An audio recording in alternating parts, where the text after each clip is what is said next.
اللہ کے نام سے جو سراسر رحمت ہے، جس کی شفقت ابدی ہے۔ ان سے پوچھو اے پیغمبر کہ یہ منکر کس طرح ہوتے ہیں، اور اس دنیا کے بارے میں ہماری اسکیم کو سمجھنے کے لیے وہ واقعہ انہیں سناؤ جب تمہارے پروردگار نے فرشتوں سے کہا میں زمین میں ایک ایسی مخلوق بنانے والا ہوں جسے اس کی بادشاہی دی جائے گی۔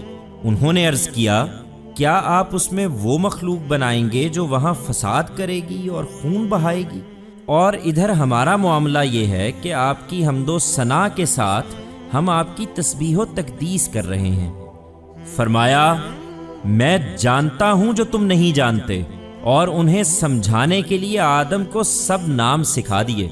پھر جن کے نام سکھائے ان ہستیوں کو فرشتوں کے سامنے پیش کیا۔ پھر فرمایا مجھے ان لوگوں کے نام بتاؤ اگر تم اپنے اس خیال میں سچے ہو۔ انہوں نے عرض کیا آپ کی ذات ہر عیب سے پاک ہے، ہم تو اتنا ہی جانتے ہیں جتنا آپ نے ہمیں بتایا ہے، علیم و حکیم تو اصل میں آپ ہی ہیں۔ فرمایا آدم تم ان ہستیوں کے نام انہیں بتاؤ۔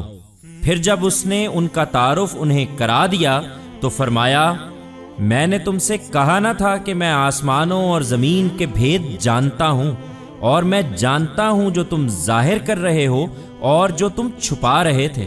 اور ہماری اس اسکیم میں انسان کے امتحان کو سمجھنے کے لیے وہ واقعہ بھی انہیں سناؤ جب ہم نے فرشتوں سے کہا کہ آدم کو سجدہ کرو تو وہ سب سجدہ ریز ہو گئے ابلیس کے سوا۔ اس نے انکار کر دیا اور اکڑ بیٹھا اور اس طرح منکروں میں شامل ہوا۔ اور ہم نے کہا اے آدم تم اور تمہاری بیوی دونوں اس باغ میں رہو اور اس میں سے جہاں سے چاہو فراغت کے ساتھ کھاؤ، ہاں البتہ تم دونوں اس درخت کے پاس نہ جانا ورنہ ظالم ٹھہرو گے۔ پھر شیطان نے ان کو وہاں سے پھسلا دیا اور جس حالت میں وہ تھے اس سے انہیں نکلوا کر چھوڑا، اور ہم نے کہا یہاں سے اتر جاؤ، اب تم ایک دوسرے کے دشمن ہو اور تمہیں ایک خاص وقت تک زمین پر ٹھہرنا ہے اور وہیں گزر بسر کرنی ہے۔ پھر آدم نے اپنے پروردگار سے توبہ کے چند الفاظ سیکھ لیے اور ان کے ذریعے سے توبہ کی تو اس پر اس نے عنایت فرمائی اور اس کو معاف کر دیا۔ بے شک وہی بڑا معاف فرمانے والا ہے، اس کی شفقت ابدی ہے۔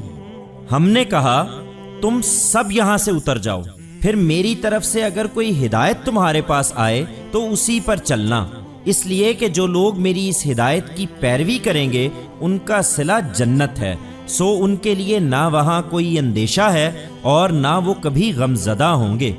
اور جنہوں نے اس کا انکار کیا اور ہماری آیتوں کو جھٹلا دیا وہ دوزخ کے لوگ ہیں، وہ ہمیشہ اسی میں رہیں گے۔